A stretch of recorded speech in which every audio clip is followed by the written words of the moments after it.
Hi everyone, আসসালামু আলাইকুম। আমি যেহেতু প্রতিদিনই কোনো না কোনো রান্নার রেসিপি আপনাদের সাথে শেয়ার করি, আজকে হচ্ছে আমি আমার নিজের জন্মদিনের জন্য হচ্ছে বিরিয়ানি রান্না করছি আর সেটাই আপনাদের সাথে শেয়ার করছি। বাবুরা হচ্ছে আজকে বিরিয়ানি খেতে চেয়েছে, আম্মুর জন্মদিন তো ওরা কী খাবে কীভাবে তারপর ওরাই ডিসাইড করছে যে ওরা বিরিয়ানি খাবে। তো আমি আগের দিনই মাংস কেটে সুন্দর করে ছোট ছোট করে কেটে ধুয়ে তারপর হচ্ছে সব মশলা দিয়ে মাখিয়ে রেখেছিলাম, একদম ফ্রিজে রেখে দিয়েছিলাম আর সেটাই আমি এখন রান্না করে নিলাম।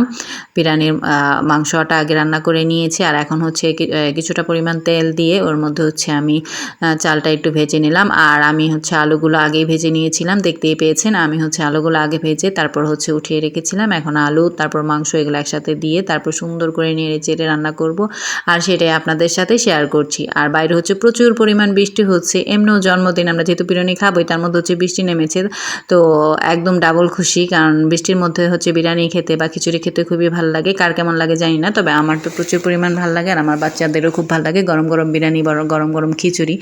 তো আমি কিন্তু এই মটরশুঁটিটা যেটা দেখতে পারেন সেটা হচ্ছে আমি ফ্রিজে রেখে দিয়েছিলাম, এটাকে সিদ্ধ করে তারপর হচ্ছে ফ্রিজে রেখে দিয়েছিলাম। আর যেহেতু আমি মাংসের মধ্যে তেমন একটা সস ব্যবহার করিনি, তো আমি এখন হচ্ছে সসটা দিয়ে দিলাম আর হচ্ছে আমি কিশমিশি তারপর হচ্ছে আলু বকরা এগুলো দেব। আমি আসলে যেভাবে বিরিয়ানিটা রান্না করি সেটাই আপনাদের সাথে শেয়ার করছি। যেভাবে রান্না করি বিরিয়ানিটা এভাবে কিন্তু আমার বাচ্চারা খুব পছন্দ করে। আমি বেশি একটা ঝাল দিইনি, কারণ বাচ্চারা যেহেতু খাবে।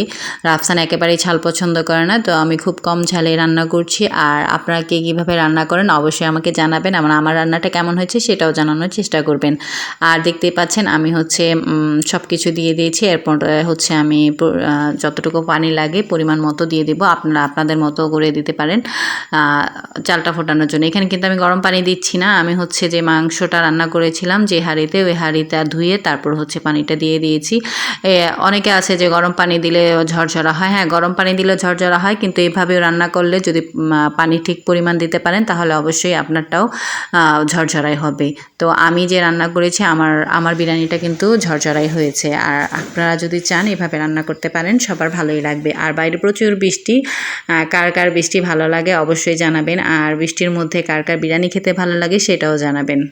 এইদিকে আমি হচ্ছে বিরিয়ানি রান্না করছি আর রায়ান আফসান একটু পরপর এসে দেখে যাচ্ছে বিরিয়ানি হচ্ছে কিনা, মানে কখন রান্না হবে কখন তারা খাবে, গোছল না করেই তারা খেতে চাচ্ছে। তো যত তাড়াতাড়ি সম্ভব তত তাড়াতাড়ি আমি রান্না করার চেষ্টা করছি, যেহেতু বাচ্চাদেরও ক্ষুধা লেগে গিয়েছে। আর বাড়িতে কেন জানি একটু ভালো কিছু রান্না হলে বাচ্চারা খাওয়ার জন্য পাগল হয়ে যায়, বিশেষ করে মাংস বা পোলাও এই জাতীয় জিনিসগুলো রান্না যেদিন হয় ওদিন বাচ্চারা একদম মন ভরে খায়, এমন ওরা খুব খুশি থাকে ওই দিন যে আজকে ভালো কিছু রান্না হয়েছে। আর মাছ রান্না করলে একদমই পছন্দ করে না, যেহেতু আজকে বিরিয়ানি রান্না করছি তাই একটু পরপর এসে দেখে যাচ্ছে যে আমার বিরিয়ানিটা হয়েছে নাকি, ওরা কখন খাবে। তো আমার বিরিয়ানি রান্নাটা কেমন হয়েছে অবশ্যই সবাই জানাবেন।